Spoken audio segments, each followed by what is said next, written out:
Hello everyone and welcome back to my channel. Today we're doing a look using the Covergirl True Naked That's Rad eyeshadow palette. These are supposed to be new and improved formulas. I found this at Walmart, this little palette, for $10. I have to say I do think that $10 is a little bit pricey for this eyeshadow palette, considering, you know, it is not really super pigmented. I mean, they're pigmented, but it's not like spectacular. But yeah, that's just my opinion about the price. I primed with the Wet n Wild eyeshadow primer and hard candy loose powder to catch fallout. I'm taking the lightest matte shade in the palette, which is this beautiful light purple shade with this, it kind of has like a pink undertone to it, but nonetheless very beautiful purple shade.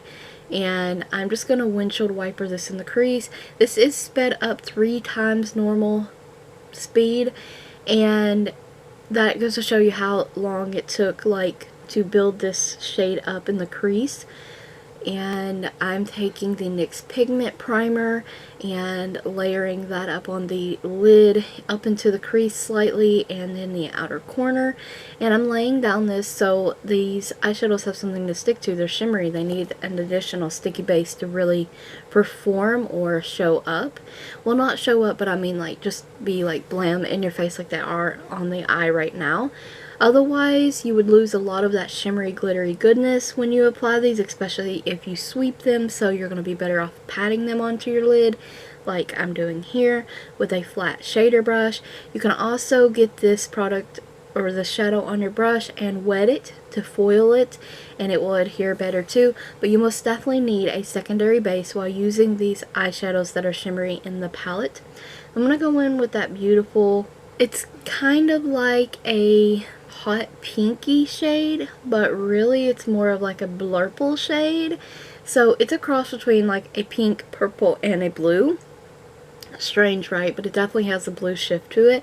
These shades blend very nicely together because they are shimmery shades, and I'm lightly showing you how light I am touching that black shade, because the black shade is probably the most pigmented in the palette, as it should be.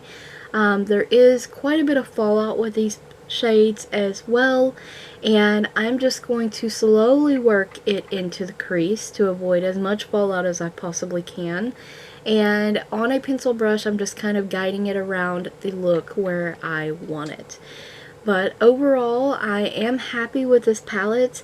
I think that this palette would be better priced at like $7 or $8, just considering the fact that you have to do all these additional steps to build it up and things like that.